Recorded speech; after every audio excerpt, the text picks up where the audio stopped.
మన ప్రభువును మన రక్షకుడునైన యేసుక్రీస్తు ప్రభువారి పరిశుద్ధమైన నామంలో ఈ ఉదయకాలము వీడియో ద్వారా వాక్యదానము వీక్షిస్తున్న విశ్వాసులకు, సంఘమునకు, సేవకులకు, సకల పరిశుద్ధులకు కృపయు సమాధానము దేవుని మందిరములో నుండి దీవెన మీకును మీ కుటుంబములకు కలుగునుగాక. ఆమేన్. ఉదయకాల వాక్యధ్యానము మొదటి కొరింథీయులకు రాసిన పత్రిక, అపోస్తలుడైన పౌలు కొరింథీయులకు రాసిన మొదటి పత్రిక 4వ అధ్యాయము 20వ వచనమును ధ్యానం చేసుకుందాం. దేవుని రాజ్యము మాటలతో కాదు, శక్తితోనే ఉన్నది.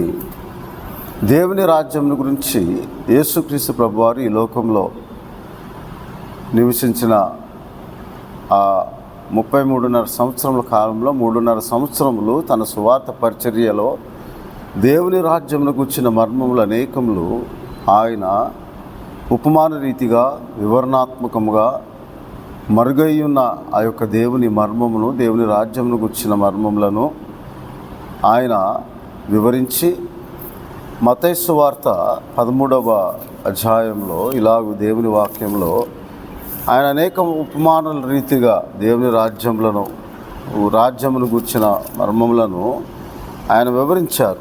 అలాగే మత్తయి సువార్త 13వ అధ్యాయంలో ప్రాముఖ్యముగా ఆయన 24వ వచనంలో ఆయన మరి యొక్క ఉపమానం వారితో చెప్పిన ఏమనగా, పరలోక రాజ్యము తన పొలములో మంచి విత్తనము విత్తిన ఒక మనిషిని పోలి ఉన్నదని ఉపమాన రీతిగా చెప్పారు. ఎందుకు ఆయన ఉపమాన రీతిగా దేవుని రాజ్య మర్మములు వివరించారని శిష్యులు అడిగినప్పుడు 10వ వచనంలో, తర్వాత శిష్యులు వచ్చి నీవు ఉపమాన రీతిగా ఎందుకు వారితో మాట్లాడుచున్నావు అని ఆయన అడుగగా ఆయన వారితో ఇట్లేను, పరలోక రాజ్య మర్మములు ఎరుగుట మీకు అనుగ్రహింపబడి ఉన్నది కానీ వారికి అనుగ్రహింపబడి ఉండలేదు.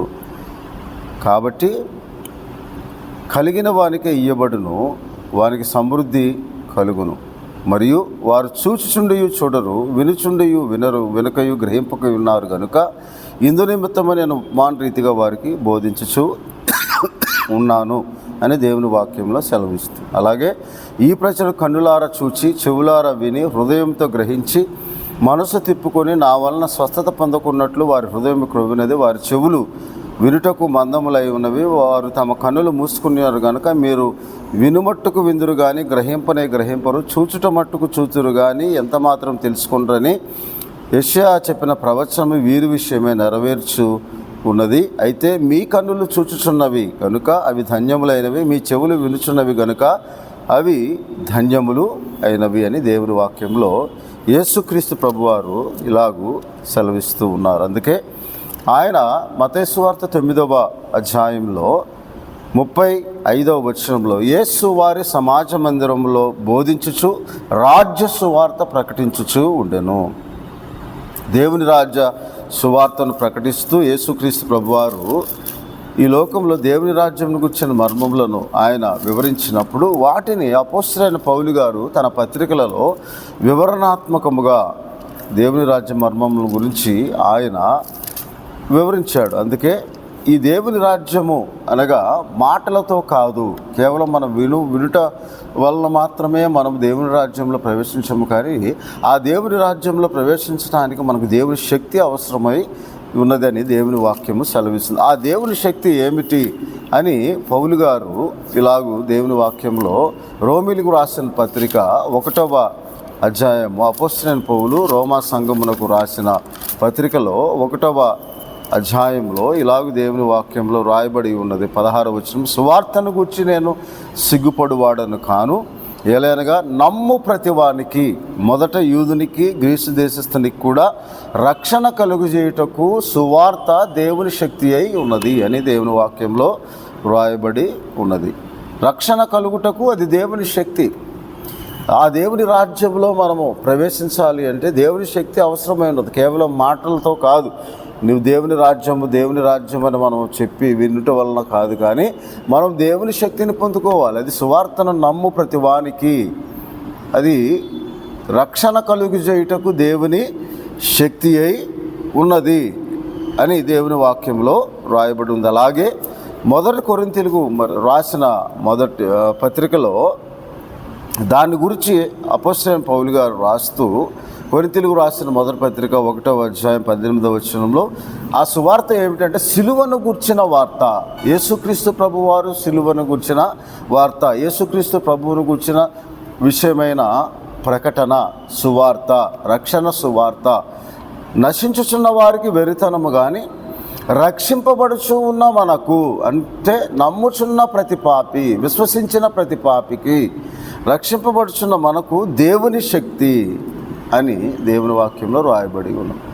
ఆ సిలువను కూర్చిన వార్త, యేసుక్రీస్తు ప్రభువారు మనం పాపం నిమిత్తమై సిలువ యాగము చేసి శరీరము నలగొట్టబడి రక్తము కార్చి ఆ రక్తం చే మనల్ని ప్రోక్షించడానికి అమూల్యమైన నిర్దోషమైన రక్తము, నిష్కలంకమైన గొర్రెపిల్ల వంటి క్రీస్తు రక్తము, లోక పాపము మోసుకొని పోవు దేవుని గొర్రెపిల్ల వంటి రక్తము చే మనల్ని ప్రోక్షించడానికి ఆయన సిలువ యాగం చేశారని, ఆయన సిలువ మీద తన ప్రాణమును మన కొరకు తాను అప్పగించుకొని ఆయన చనిపోవటం ద్వారా మనము జీవించినట్లుగా, అది దేవుని శక్తి చే మనం జీవించినట్లుగా మనకు ఆయన ఆ శక్తిని అనుగ్రహించి తిరిగి ఆయన పునరుద్ధానుడై పరలోకమందు దేవుని శక్తి చే పునరుద్ధానుడై ఆ దేవుని శక్తి మనలో కూడా ఆయన నామమందు విశ్వాసం ఇచ్చిన వారికి, నమ్ము ప్రతి వారికి రక్షణ కలుగు చేయుటకు అది దేవుని శక్తిగా, అనగా ఆ రక్షణ పునరుద్ధాన బలం మనకు అనుగ్రహించి మనము కూడా పునరుద్ధానము ఆయనతో కూడా సదాకాలం జీవించడానికి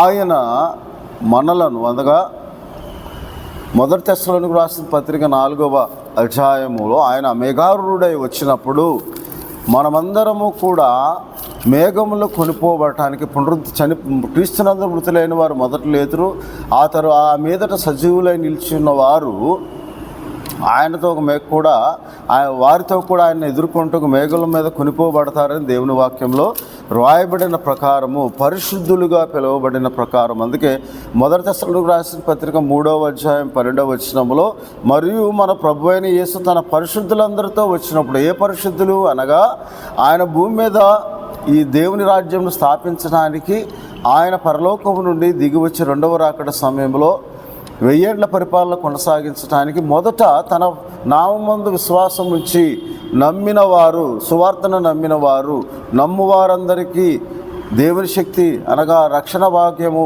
అనుగ్రహింపబడిన వారందరూ మొదటి తెస్సలోనికీయులకు రాసిన పత్రిక 4వ అధ్యాయంలో ఇలాగూ దేవుని వాక్యం 16వ వచనం, ఆర్భాటముతోనూ ప్రధాన దూత శబ్దంతోనూ దేవుని బోరుతోనూ పరలోకం నుండి ప్రభు దిగివచ్చును, క్రీస్తు నందు మృతులైన వారు మొదట లేతురు, ఆ మీదట సజీవులమై నిలిచి ఉన్న మనము వారితో కూడా ఏకముగా ప్రభువుని ఎదుర్కొంటకు ఆకాశ మండలములకు మేఘముల మీద కొనిపోబడతాము. కాగా మనము సదాకాలం ప్రభువుతో కూడా ఉందము. కాబట్టి మీరు ఈ మాటల చేత ఒకరినొకరు ఆదరించుకోండి. మనము అనగా విశ్వాసం ఇచ్చిన వారము, రక్షింపబడుచున్న మనము, మన రక్షణకు అంతము ఆయన పరలోకం నుండి మేఘారూఢుడై వచ్చినప్పుడు ఆయనతో కూడా కొనిపోయబడే శక్తిని, ఆ రక్షణ దేవుని శక్తిగా మనకు అనుగ్రహింపబడి దేవుని రాజ్యములో క్రీస్తు రాజ్యం స్థాపింపబడడానికి మొదటి కొరింథీయులకు రాసిన పత్రిక 15వ అధ్యాయము 22వ వచనములో ఇలాగ దేవుని వాక్యంలో ఆదామునందు అందరూ అలాగూ మృతి పొందుతారో అలాగునే క్రీస్తునందు అందరూ బ్రతికింపబడుదురు, ప్రతివాడు తన వరుసలో బ్రతికింపబడును.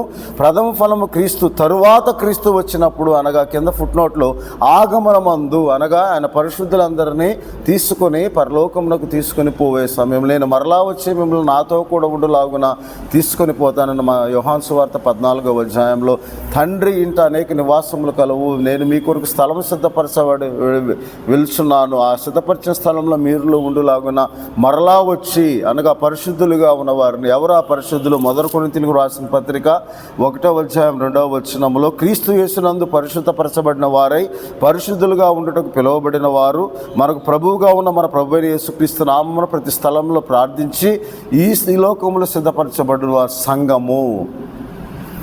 నువ్వు ఆయన తీసుకొని పోయి మరలా పరిశుద్ధులతో కూడా, అనగా వస్తాడు భూమి మీద రాజ్యము స్థాపించడానికి. ఆ తర్వాత 23వ వచనం కొరింథీయులకు రాసిన మొదటి పత్రిక 15వ అధ్యాయంలో, అటు తరువాత 24వ వచనములో ఆయన సమస్తమైన ఆధిపత్యమును, సమస్తమైన అధికారమును, బలమును కొట్టివేసి తన తండ్రి అయిన దేవునికి రాజ్యమును అప్పగించిన, అప్పుడు అంతము వస్తుంది. ఆ రాజ్యములో మనం ప్రవేశించాలంటే మనకు దేవుని శక్తి అవసరం. ఆ దేవుని శక్తి రక్షణ, నమ్ము ప్రతివానికి యేసుక్రీస్తు నామముందు విశ్వాసం ఉంచిన ప్రతి వానికి, అందుకే మార్కు సువార్త 1:14-15 వచనాల్లో కాలము సంపూర్ణమైనది, దేవుని రాజ్యం సమీపించి ఉన్నది, మారు మనసు పొందుడి, సువార్తను నమ్ముడు అన్నాడు. దేవుని రాజ్యంను గుర్చిన సువార్త ఆయన ప్రకటిస్తున్నట్టు కూడా దేవుని వాక్యంలో రాయబడి ఉంది. కాబట్టి యేసుక్రీస్తు ప్రభువారి దేవుని రాజ్యము స్థాపించడానికి భూలోకంలోనికి ఆయన రాబోతూ ఉన్నాడు రెండవసారి. అప్పుడు చూడండి ఒకసారి ప్రకటన గ్రంథం 12వ అధ్యాయంలో సాతాను అనే పేరు గల సర్పమైన మహాఘట సర్పం పడదోయబడుతుంది.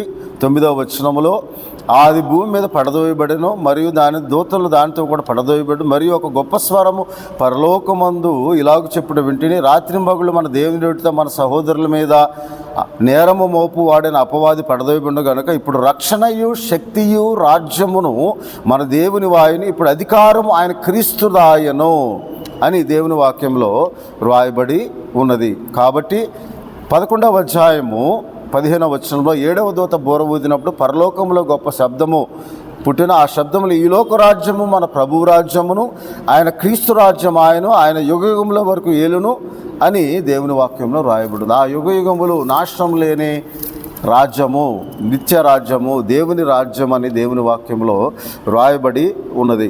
అలాగే అది ఎప్పుడు సంభవిస్తుందంటే ప్రకటన గ్రంథము 20వ అధ్యాయంలో ఇలాగ దేవుని వాక్యంలో యేసుక్రీస్తు ప్రభువారు ఆయన దేవుని రాజ్యంను స్థాపించడానికి ఆయన ఈ లోకంలోనికి 20వ అధ్యాయము 4-5 వచనాల్లో ఇలాగ దేవుని వాక్యంలో వ్రాయబడి ఉన్నది. ఏమని, అంతటి సింహాసనములను చూచితిని, వాటి మీద ఆశ్రయులైన వారికి విమర్శ చేయుటకు అధికారం ఇవ్వబడి, మరియు క్రూర మృగముకైనను దాని ప్రతిమకైన నమస్కారం చేయక, అనగా అబద్ధ అంత్యక్రీస్తుకు నమస్కారం చేయక, తమ నొసళ్ళ యందు కానీ చేతుల యందు కానీ ఆ ముద్ర వేయించుకున్న వారిని యేసు విషయమే తామిచ్చిన సాక్ష్యము నిమిత్తము, దేవుని వాక్యము నిమిత్తము హతసాక్షులుగా శిరచ్ఛేదనం చేయబడిన వారి ఆత్మలను నేను సూచితున్న దర్శనంలో ప్రత్యక్షత అనుగ్రహింపబడి, యోహానుకు సంభవింపబో సంగతులు రాబోయే కాలంలో జరగబో వాటిని యేసుక్రీస్తు ప్రభు వారు తన దాసుడిని యోహాను బయలుపరిచిన ఆ ప్రత్యక్ష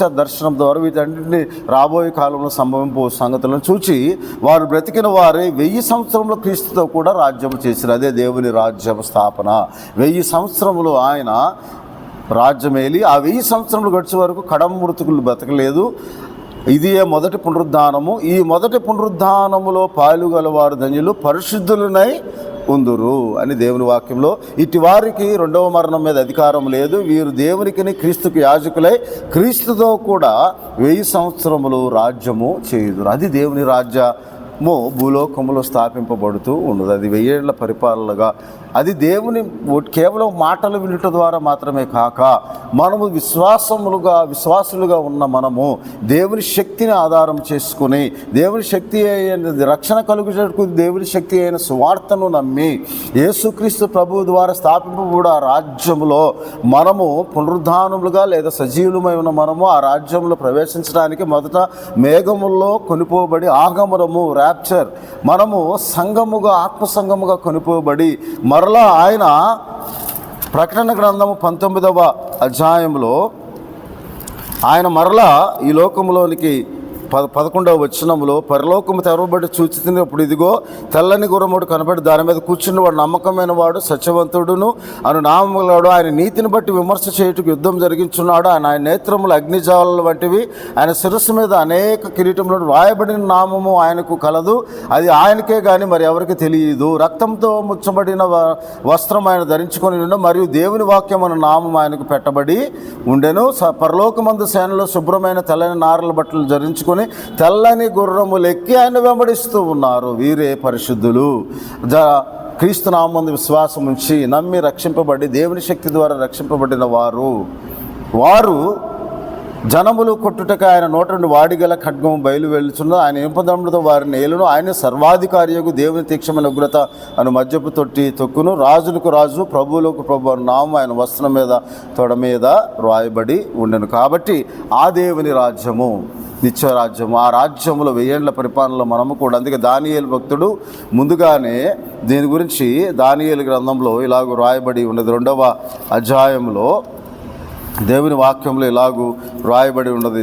దేవుని రాజ్యం గురించి ముందుగానే ప్రవచించాడు. దేవుని రాజ్యము 2వ అధ్యాయము 44వ వచనములో, ఆ రాజుల కాలంలో పరలోకమందు ఉన్న దేవుడు ఒక రాజ్యమును స్థాపించును, దానికెన్నటికీ నాశనము కలగదు, ఆ రాజ్యము దానికి పొందిన వారికే కానీ మరెవరికి చెందదు, అది ముందు చెప్పిన రాజ్యమును పగలగొట్టి నిర్మూలము చేయును, అది యుగయుగముల వరకు నిలుచును అని దేవుని వాక్యంలో వ్రాయబడి ఉన్నది. కాబట్టి ఈ విషయంలో మనము దేవుని శక్తిని పొందుకొని దేవుని రాజ్యంలో ప్రవేశించడానికి మనము దేవుని శక్తిని పొందుకున్న వారముగా ఉండాలని దేవుని వాక్యంలో వ్రాయబడి ఉన్నది. ఆ రాజ్యమును ఎవరు వెళ్తారని దేవుని వాక్యంలో ఇలాగూ వ్రాయబడి ఉన్నది. ఎందుకనగా దానియేలు గ్రంథం 7వ అధ్యాయము 14వ వచనంలో, సకల జనులు రాష్ట్రంలో ఆయా భాషలు మాట్లాడేవారు ఆయన సేవించినట్లు ప్రభుత్వమును మహిమయు ఆధిపత్యమును ఆయనకి ఇయ్యబడెను. ఆయన ప్రభుత్వము శాశ్వతమైనది, అది అన్నటికీ తొలగిపోదు, ఆయన రాజ్యము ఎప్పుడు లయము కాదు అని దేవుని వాక్యంలో వ్రాయబడి, అది అన్నటికీ లయము కాని రాజ్యము అది. ఆ రాజ్యం ఏలువారు ఎవరంటే 18వ వచనంలో, అయితే మహోన్నతుని పరిశుద్ధులే రాజ్యాధికారము నొందుదురు, వారు యుగయుగములు యుగాంతము వరకు రాజ్యము ఏలుదురు. ఆ పరిశుద్ధులతో కూడా ఆయన వచ్చినప్పుడు అనే మాట రాయబడింది. ఆ రాజ్యం గురించి జకర్యా గ్రంథము 14వ అధ్యాయంలో కూడా దేవుడు తన ప్రవక్త అయిన జకర్యా ద్వారా రాస్తూ 5వ వచనంలో, కొండల మధ్య కనబడి లోయ అజీలు వరకు సాగగా, ఇదిగో 1వ వచనంలో, యెహోవా దినము వచ్చుచున్నది, అందు మీ యొద్ద దోచబడిన పట్టణములు విభాగింపబడును. ఆ తరువాత 5వ వచనంలో, యూదారాజుని ఉజ్జియా దినంలో జరిగిన భూకంపం కలుగును, మీరు భయపడి పారిపోవునట్లు మీరు పారిపోవుదురు, అప్పుడు నీతో కూడా పరిశుద్ధులందరూ వచ్చేదరు, నా దేవుడైన యెహోవా ప్రత్యక్షమగును. యెహోవా ఆ దినం ప్రకాశము సంకుచితముగా వెలుగు లేకపోవును, ఆ దినం ప్రత్యేకమైనదిగా ఉండును, అది యెహోవాకు తెలియబడిన దినము, పగలు కాదు రాత్రి కాదు, అస్తమయ కాలం వెలుగు కలుగును. కాబట్టి అది పరిశుద్ధులే అనగా యేసుక్రీస్తు నామమందు దేవుని శక్తిచే రక్షింపబడి నమ్ము ప్రతివానికి కలుగు దేవుని రక్షణ ఉన్నది, దేవుని శక్తి ఉన్నది. కాబట్టి 1 కొరింథీయులకు రాసిన పత్రిక 2వ అధ్యాయం 4వ వచనంలో, ఆ రాజ్యంలో ప్రవేశించిన ఆ దేవుని శక్తిని ఆధారం చేసుకొని మన విశ్వాసము ఉండాలని, అది దేవుని శక్తి ద్వారా మాత్రమే మనము దేవుని రాజ్యంలో ప్రవేశిస్తాము. దేవుని వాక్యం అది దేవుని రాజ్యము యొక్క మర్మము. కాబట్టి మనం ఆ రాజ్యములో ప్రవేశించడానికి ఇప్పుడు దేవుని ఎరిగిన వారముగా, మరి విశేషంగా దేవునిచే ఎరగబడిన వారముగా మనం ఉండి, ఆయన మనలను మేఘంలో కొనిపోయే దినమున మనం కూడా సిద్ధముగా ఉండి, ఆయనతో కూడా మరలా భూమి మీదకి తిరిగి వచ్చి దేవుని రాజ్యం స్థాపించినప్పుడు, క్రీస్తు రాజ్యం స్థాపించినప్పుడు మనం కూడా ఆయనతో కూడా సదాకాలం ఆ రాజ్యమును ఏలటానికి, యుగయుగములు ఆయనతో కూడా జీవించడానికి, దేవుని రాజ్యము మాటలతో కాదు, కేవలం వినుట వలన మాత్రము కాదు, దేవుని శక్తిని పొందుకున్న వారికి. అనగా దేవుని రాజ్యము భోజనము పానము కాదు, కానీ నీతియు సమాధానం పరిశుద్ధాత్మ యందలి ఆనందమైనది. ఆ దేవుని రాజ్యంలో మనం ప్రవేశించడానికి మనం సిద్ధపరచుకోవాలి. మొదట ఆ దేవుని రాజ్యం ప్రవేశించాలంటే పరిశుద్ధులుగా మనము మేఘములో కొనిపోబడాలి, ఆగమనములో పాలిభాగస్తులు అవ్వాలి.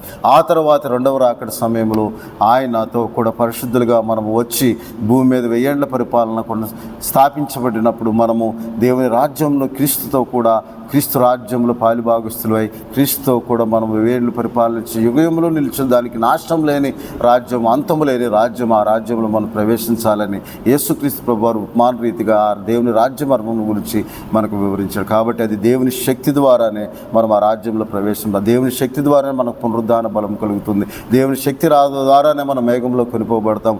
దేవుని శక్తి ద్వారానే మరలా మనం పరిశుద్ధులుగా తిరిగి క్రీస్తుతో కూడా రాజ్యం ఏలుటకు భూలోకమునకు వచ్చి ఆ 2వ రాకడ సమయంలో ఆయనతో కూడా సదాకాలము మనం దేవుని రాజ్యమును ఏలుటకు 1000 ఏళ్ల పరిపాలనలో మనము కూడా ఆ రాజ్యం అధికారం ఆయన పరిశుద్ధులకు అనుగ్రహింపబడుతుందని, క్రీస్తు యేసునందు పరిశుద్ధపరచబడిన వారమే, పరిశుద్ధులుగా ఉండటకు పిలువబడిన మనము, రక్షింపబడుచున్న మనము దేవుని శక్తిని ఆధారం చేసుకుని జీవించాలని ఉదయకాల సమయంలో దేవుడు మనతో మాట్లాడుతున్నారు. అటు కృపను దేవుడు మనకు, అటు శక్తిని దేవుడు మనకు అనుగ్రహించి నమ్ము ప్రతివానికి కలుగు దేవుని శక్తి అయి ఉన్నదని, ఆ శక్తిని దేవుడు మీకును మీ కుటుంబాలకు మనందరికీ మన ఆత్మలకు అనుగ్రహించును గాక. ఆమేన్. పరిశుద్ధుడగును మహోన్నతుడైన తండ్రి, అవును తండ్రి, మీతో కూడా రాజ్యమేలుటకు పరిశుద్ధులు పరిశుద్ధులుగా మేము ఉండుటకు క్రీస్తు యేసును రక్తముచే పరిశుద్ధపరచబడి ప్రభు నమ్ము సువార్తను నమ్ము ప్రతివానికి మీరు అనుగ్రహించిన రక్షణ అనబడిన దేవుని శక్తిని పొందుకొని ఆ దేవుని శక్తి ద్వారా మేము కూడా దేవుని రాజ్యంలో ప్రవేశించినట్లు మాకు సహాయం దయచేయమని, మాకు అటు శక్తిని అనుగ్రహించమని, నమ్ముట వల్ల ఆ శక్తిని మేము పొందుకొని విశ్వాసము ఆ శక్తిని ఆధారం చేసుకొని మీరు అక్కడ కొరకు మేము నిరీక్షణ గలవారం ఎదురు చూస్తూ తేరుచూస్తూ కనిపెట్టుకొని ప్రభా మేఘంలో కొనిపోబడుటకు సదాకాలం మీతో కూడా జీవించుటకు మరలా భూలోకం మీద మీరు స్థాపింపబడు క్రీస్తు రాజ్యము దేవుని రాజ్యంలో ఉండటం గల యోగ్యతను పాప క్షమాపణను రక్షణ భాగ్యమును అటు ఎదురు చూచే నిరీక్షణను మా అందరికీ దయచేయమని మా ప్రభువును రక్షకుడైన యేసుక్రీస్తు ప్రభు వారి పరిశుద్ధమైన నామమున దేవుని రాజ్యంలో మమ్మల్ని జ్ఞాపకం చేసుకోమని ప్రార్థిస్తున్నాం తండ్రి. ఆమేన్. మన తండ్రి అయిన దేవుని ప్రేమ, ప్రభువును రక్షకుడైన యేసుక్రీస్తు వారి కృప, పరిశుద్ధాత్మనిచ్చే ఆదరణ, దేవుని శక్తి మీకును మీ కుటుంబాలకు వ్యక్తిగతంగా మీ ఆత్మలకు అనుగ్రహించి ఆయన రాజ్యంలో మనందరినీ జ్ఞాపకం చేసుకుని ఆత్మ సహాయం దేవుడు దయచేయునుగాక. ఆమేన్. దేవుడు మిమ్మల్ని దీవించునుగాక. ఆమేన్.